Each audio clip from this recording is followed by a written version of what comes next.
Buenos días con todos. Vamos a empezar la clase del día de hoy. Voy a compartirles pantalla del material de trabajo.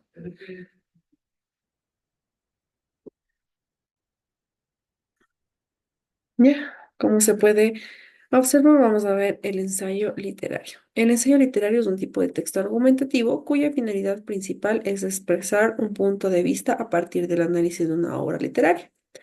En esta se considera los aspectos de tipo temático y estilístico. Este tipo de texto, más que convencer, pretende deleitar a un lector con una profunda reflexión sobre aspectos que resultan de una lectura atenta de una obra literaria.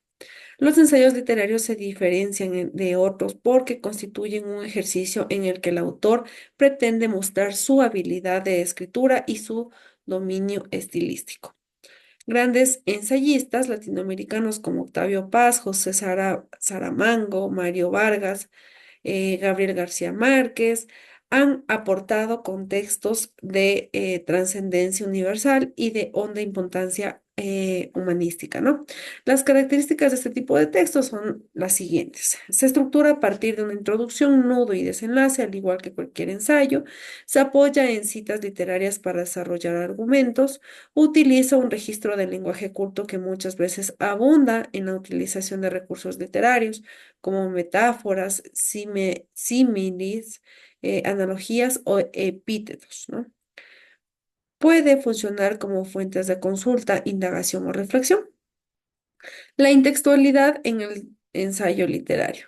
Leer un texto implica el desarrollo de muchas habilidades de pensamiento. Uno de los recursos fundamentales que un lector debe considerar al momento de acercarse a un ensayo literario son los elementos intextuales. La intextualidad es considerada como relación dialógica que establece en texto con otro, ¿no? Es decir, consiste en establecer relaciones de tipo temático, estilístico entre el texto motivado de escritura y otros u otros textos, ¿no?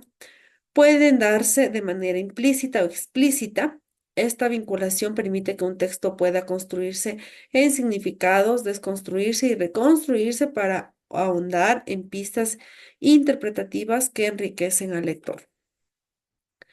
Tenemos aquí un ejemplo que es la Odisea en la Odisea, perdón, las Odiseas en la Odisea. Esto es un fragmento de una lectura, vamos a leerla, que dice... ¿Cuántas odiseas contiene la Odisea? En el comienzo del poema, la telemarquía en la búsqueda de un relato que no es el relato que será la Odisea, en el Palacio Real del Itacama, en el cantor Femio, ya conoce la Nostoi de los otros héroes, solo le falta uno, el rey de su rey. Por eso Penélope no quiere volver a escucharlo y Telémaco sale a buscar ese relato entre los veteranos de la guerra de Troya. Si lo encuentra, termina bien o mal. Ítaca saldrá de la situación informe sin tener tiempo y sin ley, en que se encuentra desde hace muchos años. Como todos los veteranos, también Néstor y Menelao tienen mucho que contar, pero no la historia que Telémaco busca, hasta que Menelao aparece con una fantástica aventura. Disfrazado de foca, ha capturado el viaje del mar, perdón, ha capturado el viejo del mar, es decir, a Proteo, el de las infinitas metamorfosis, y le han obligado a contarle el pasado y el futuro. Naturalmente, Proteo conocía ya toda la Odisea, son pelos y señales. Empieza, a contar las vicisitudes de Ulises a partir del punto mismo que comienza Homero. Cuando el héroe está en la isla de Calipso, después se interrumpe. En ese punto, Homero puede sustituirlo y seguir el relato. Habiendo llegado a la corte de las Feacios, Ulises escucha a un Aedo, ciego como Homero, que canta las vicitudes de Ulises. El héroe rompe a llorar, después se decide a contar el mismo. En su relato llega hasta el Hades para interrogar a Tiresis. Y Tiresias la narra a continuación su historia. Después Ulises encuentra las sirenas que cantan. que cantan, la Odisea una vez más, quizás igual a la que estamos leyendo, quizás muy diferente. Este retorno relato es algo que existe antes de estar terminado, preexiste a la situación misma. En la telemaquia ya encontramos las expresiones pensar en el regreso, decir el regreso. Zeus no pensaba en el regreso de los Atreides. Menelao pide a su hija de Proteo que le diga el regreso y ella le explica cómo hacer para obligar al padre a decirlo, con lo cual el Atrida puede capturar a Proteo y pedirle, dime el regreso, como iré por el mar abundante en peces. El regreso es individualizado, pensando y recordando el peligro en que caiga el olvido antes de haber sucedido. En realidad, una de las primeras etapas del viaje contado por Ulises, la de los lotófagos, implica que el riesgo de perder la memoria para haber comido el dulce fruto del loto que lo prueba del olvido se presenta en el comienzo del itinerario de Ulises y no al final. Puede parecer extraño, sin después de haber superado tantas pruebas, soportando tantos revesas, aprendiendo tantas lecciones, Ulises se hubiera olvidado de todo. Su pérdida había sido mucho más grave, no extraer ninguna experiencia de todo lo que ha sufrido, ningún sentido de lo que ha vivido. Pero mirándolo bien, esta amenaza de desmemoria vuelve a enunciarse varias veces en los cantos 4 y 7. Primero con las invitaciones de los lotófagos, después con las posiciones de Cire y después con el canto de las sirenas. En cada caso, Ulises debe atenerse si no quiere olvidar al instante. ¿Olvidar qué? La guerra de Troya, el sitio, el caballo. No, la casa, la ruta de la navegación, el objeto de viaje, la expresión que Homero emplea en estos casos es olvidar el regreso. Ulises no debe olvidar el camino que ha recorrer, la forma de su destino en una palabra. No debe olvidar la Odisea, pero tampoco el Aedo, que compone improvisando, o el Rapsoda, que repite de memoria fragmentos de poemas ya cantados. Debe olvidar,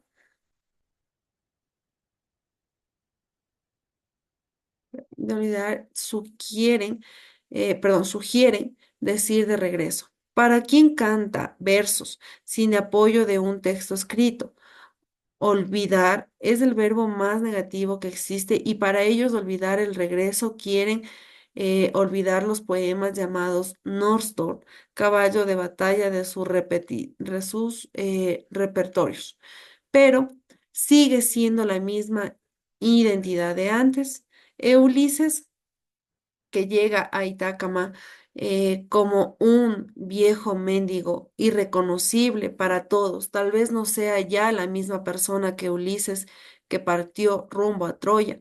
No por nada había salvado su vida cambiando su nombre por el de nadie. El único reconocimiento inmediato y espontáneo en el perro Argón, como si la continuidad del individuo se manifestase, perdón, solamente a través de señales perceptibles para un ojo animal. Las pruebas de su identidad son para la eh, riodriza, perdón, la huella perceptibles para un ojo animal. Las pruebas de su identidad son para las nodriza, la huella aceptibles para un ojo animal. Las pruebas de una detallada, perdón, de jabalí. Para su mujer, el secreto de la fabricación del hecho nupcial con una raíz de olivo, para el padre una lista de árboles frutales, señales todas que nada tienen de realeza y que equiparan a un héroe con un cazador furtivo con un carpintero, como un hortelano. A estas señales se añaden las fuerzas físicas, una combatibilidad despiadada contra los enemigos y sobre todo el favor evidente de los dioses, que es lo que convence, perdón, también al Telémaco, pero solo por un acto de fe. A su vez, Ulises, irreconocible al despertar en Itacama, no reconoce su patria. Tendrá que intervenir Atenea para garantizarle que Itacama es realmente Ítaca. En la segunda mitad de la Odisea, la crisis de identidad es general, solo el relato garantizado que los personajes y los lugares son los mismos personajes y los mismos lugares, pero también relato cambia. El relato que es irreconocible, Ulises narra al pastor eh, Eurneo después del rival Antínoe y a la misma Penélope. En esta otra Odisea, totalmente diferente. Las peregrinaciones que han llevado desde Creta hasta allí al personaje ficticio que él dice ser, un relato de naufragios y piratas, perdón, mucho más verosímil que el relato que él mismo había contado el rey de los Feacios. ¿Quién nos dice que no sea esta la verdadera Odisea? Pero esta nueva Odisea remite a otra Odisea más. En sus viajes, el cretense había encontrado a Ulises, así como es como Ulises cuenta de Ulises que viaja por el país por donde la Odisea que se da por verdadera no lo hizo pasar. Que Ulises es un mistificador, ya se sabe antes de la Odisea, no fue el que ideó el gran superchería del caballo. Y en el comienzo de la Odisea, las primeras evocaciones de su personaje son dos flashbacks de la guerra de Troya, contado sucesivamente por Helena y por Menelao. Dos historias de simulación. En la primera penetra bajo engañosos harapos en la ciudad sitiada, llevando la mortalidad.